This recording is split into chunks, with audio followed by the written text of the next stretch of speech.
अतीक और अशरफ की इलाहाबाद में हत्या कर दी गई। इस हत्या के बाद पूरे यूपी में हाई अलर्ट घोषित किया गया। सरेआम हुई इस हत्या के बाद विपक्षी दल उत्तर प्रदेश में कानून व्यवस्था को लेकर सवाल उठाते नजर आए, इसे जंगल राज बताते नजर आए। अतीक अहमद ने पिछले दिनों अपनी जान को खतरा बताते हुए सुप्रीम कोर्ट का रुख किया था और सुरक्षा मांगी थी। तब कोर्ट ने यह कहकर इस याचिका को सुनवाई से ही इनकार कर दिया था कि आपको हाई कोर्ट का रुख करना चाहिए। नतीजा क्या हुआ? अतीक और अशरफ की पुलिस की मौजूदगी में हत्या हो गई। आखिर जान के खतरे के अंदेशे को इतने हल्के में क्यों लिया गया? आखिर पूर्व सांसद और पूर्व विधायक की सुरक्षा को सुनिश्चित क्यों नहीं किया गया? अतीक अहमद ने कहा था कि मेरी जान को खतरा है, एक सीधी और खुली धमकी है, योर लॉर्डशिप मुझे प्रोटेक्ट करें, मेरी जिंदगी दांव पर लगी है, लेकिन सुनवाई नहीं हुई। बोलता हिंदुस्तान पर मैं हूं आपके साथ मिर्जा शाकिर अली बेग। अतीक अहमद और उसके भाई अशरफ को 15 अप्रैल को पुलिस हिरासत में मौत के घाट उतार दिया गया। यूपी पुलिस का कहना है कि हमला तब हुआ जब दोनों को मेडिकल के लिए अस्पताल ले जाया जा रहा था, लेकिन अस्पताल का कहना है कि हमें तो कोई जानकारी ही नहीं थी कि पुलिस यहां मेडिकल करवाने आ रही है। उमेश पाल हत्याकांड मामले में पूछताछ के लिए यूपी पुलिस अतीक को गुजरात की साबरमती जेल से लेकर प्रयागराज तक लेकर आई।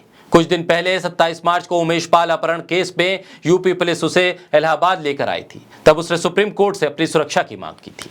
अतीक ने याचिका दायर करके अपनी जान को खतरा बताया था। अतीक ने सुप्रीम कोर्ट से मांग की थी कि पुलिस को आदेश दिया जाए कि उनकी सुरक्षा को कड़ा किया जाए और पूछताछ भी कड़ी सुरक्षा में हो, साबरमती जेल से कहीं और न ले जाया जाए।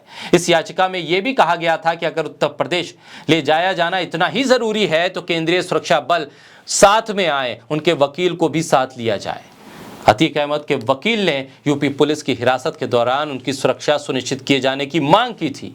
28 मार्च को सुप्रीम कोर्ट ने याचिका खारिज कर दी थी। साथ ही कह दिया था कि वो हाई कोर्ट जा सकते हैं। सुप्रीम कोर्ट ने जान के खतरे की बात को रिकॉर्ड में लेने से इनकार कर दिया था और कहा था कि सुरक्षा की जिम्मेदारी राज्य सरकार की है। हुआ क्या? नतीजा क्या हुआ कि उत्तर प्रदेश में यूपी पुलिस के जवानों के बीच में से निकलकर 3 हमलावरों ने अतीक और अशरफ को मौत के घाट उतार दिया, उनकी हत्या कर दी। जस्टिस अजय रस्तोगी और जस्टिस बेला एम त्रिवेदी की बेंच ने कहा था, चूंकि वो न्यायिक हिरासत में हैं, उनकी जान को खतरा है अगर, तो उत्तर प्रदेश सरकार की मशीनरी उनकी सुरक्षा का ख्याल रखेगी। ऐसा ख्याल कि जान से ही हाथ धोना पड़ गया। बेंच ने कहा था कि इस मामले में अदालत हस्तक्षेप नहीं करेगी, आपके पास हाईकोर्ट जाने का विकल्प है। जो भी तय कानूनी प्रक्रिया है उसका पालन किया जाए। कानूनी प्रक्रिया का पालन करते करते अतीक और अशरफ को मौत के घाट उतार दिया गया। अतीक के वकील ने सुप्रीम कोर्ट से बार बार कहा था, वकील ने कहा था कि वो किसी तरह की पूछताछ या हिरासत से नहीं बच रहे हैं, लेकिन उनकी जान को खतरा है। हालांकि कोर्ट ने इसे हल्के में लिया, याचिका को खारिज कर दिया। उमेश पाल मर्डर केस में पूछताछ के लिए अतीक को दोबारा साबरमती जेल से इलाहाबाद लाया गया।